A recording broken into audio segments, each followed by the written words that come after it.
Question था आपकी तरफ से कि हमारे पाँव क्यों सूज जाते हैं, यानी बहुत सारे लोग ऐसे हैं कि जिनके पाँव सूजते हैं और अगर पाँव की स्वेलिंग हो जाए तो क्या करना चाहिए। अब देखिए, इसमें दो तीन बड़ी इंपॉर्टेंट बातें हैं। पहले तो मैं जो बीमारी वाली बातें हैं पहले वो बता दूं, मुश्किल वाली बातें। देखिए, पाँव का सूजना जो है ना, एक तो चंद बीमारियों की अलामत है। मिसाल के तौर पे ये कार्डिक फेलियर या हार्ट फेलियर जिसे कहते हैं, उसके अंदर पाँव का सूजना जो है ये एक ख़तरनाक अलामत होती है। और जिन लोगों को ये बीमारी होती है, ज़ाहिर उनको पता होता है कि उनके हार्ट का कोई इशू है और पाँव सूजना शुरू कर देते हैं। और जब ये हो तो फिर अपने डॉक्टर से रुजू करें, वो दिल की दवाइयाँ देगा। जब दिल स्ट्रांग होगा तो ये ऑटोमेटिकली कम हो जाएगा। अच्छा, इसके अलावा कुछ और बीमारियाँ ऐसी हैं जिनके अंदर पाँव सूज सकते हैं। मिसाल के तौर पे कुछ गुर्दों की बीमारियाँ ऐसी हैं, बाज़ औक़ात हमारी बॉडी में प्रोटीन की कमी हो जाए तो हाइपोप्रोटीनीमिया हो जाता है, उसमें पूरी बॉडी में स्वेलिंग आ जाती है। तो इस किस्म की अगर कोई बीमारी ऑलरेडी हो और उसके बाद पाँव आपके सूज रहे हों तो फिर ज़्यादा तवज्जो उस बीमारी के इलाज को देनी है। फिर पैरों की तरफ इतना ध्यान नहीं करना, क्योंकि वो बीमारी ठीक होगी तो पाँव ठीक हो जाएंगे।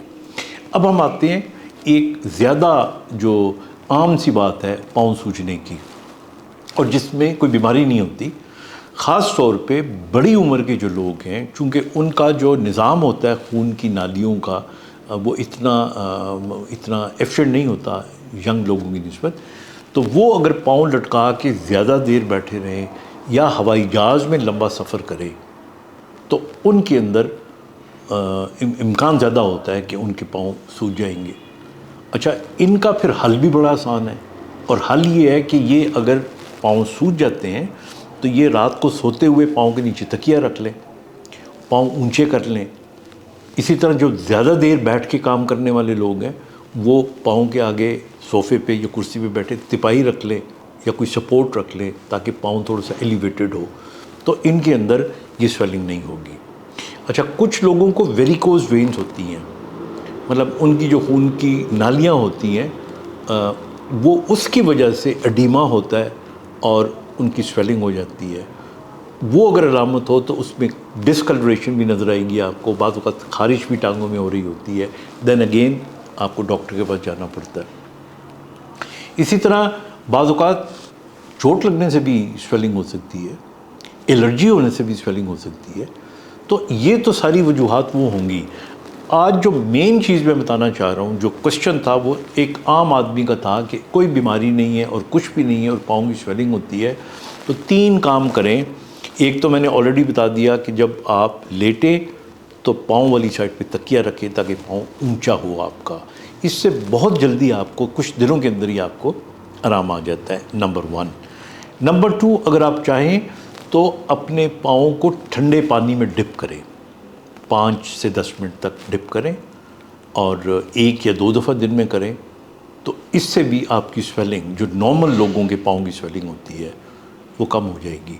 और तीसरा, जो लोग थोड़ी बहुत एक्सरसाइज करते रहते हैं, वॉक करते रहते हैं, उनके अंदर चूँकि खून का दौरान जो है वो बेहतर होता है, तो उसके अंदर इम्कानात कम होते हैं।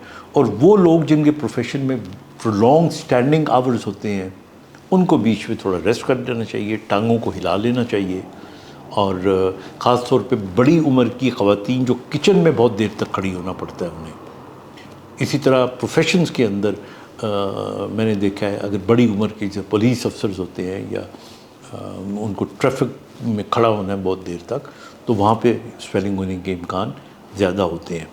लेकिन एक चीज़ याद रखें कि अगर आप तकिया रखें और ये बाकी चीज़ें करें और आपकी स्वेलिंग कम ना हो, तो then you must go to a doctor, ताकि आपका हार्ट का, आपका गुर्दों का, लंग्स का, बाकी कोई जो सिस्टमिक कोई बीमारी ना हो, उसका बंदोबस्त किया जा सके, इलाज किया जा सके। अपना ख्याल रखिएगा। खुदा हाफिज़।